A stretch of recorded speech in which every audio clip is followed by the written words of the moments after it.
Well, we must apologise to our viewers in Orkney and Shetland. The BBC2 transmitter is off the air at the moment. However, engineers are there doing their best to restore our Christmas programmes as soon as possible. The Christmas morning service on BBC2 in all other places, in a moment, comes from St George's Chapel, Windsor Castle, and is attended by Her Majesty the Queen, His Royal Highness the Duke of Edinburgh, Her Majesty Queen Elizabeth the Queen Mother, and other members of the royal family.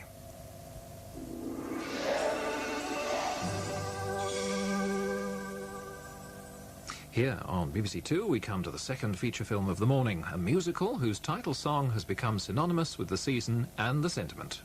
Irving Berlin's White Christmas.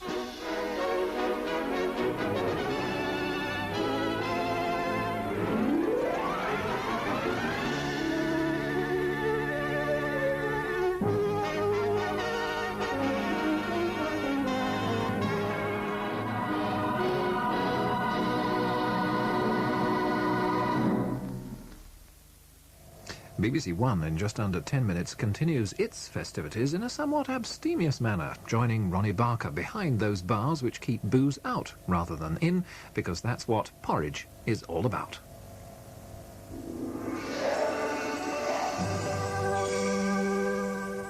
Now on to a momentous year in golf. Here's Peter Allis. 1987 was indeed a momentous year for golf. So many great deeds performed by so many fine players. The greatest year in the history of the game for Europe and Great Britain.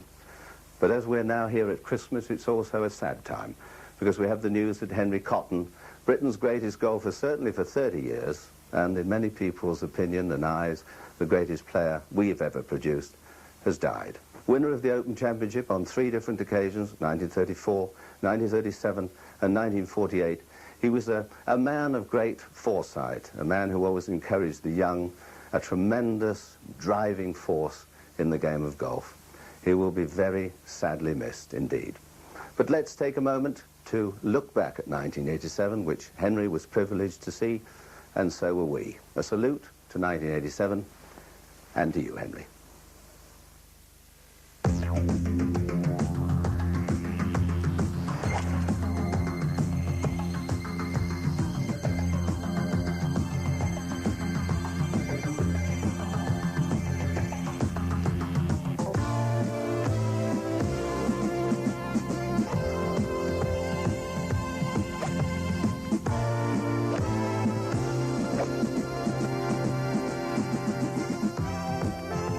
Well, 1987 was a great year for golf.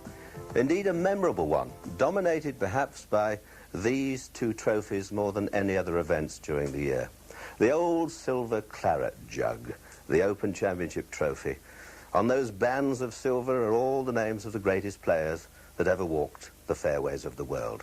And the golden trophy there, the Ryder Cup, donated by the seed merchant Sam Ryder from St Albans some 60-odd years ago. But there was much, much more besides. Everyone thought the year would be dominated by the 1986 Open champion, Australian Greg Norman. And sure enough, when the first major event of the year came round, the Masters in Georgia, Greg Norman was involved in a playoff with Seve Ballesteros, the other favourite, and an unknown American, Larry Mize. Seve was the first to drop out, missing here at the first extra hole, and Greg Norman and Larry Mize moved on to the second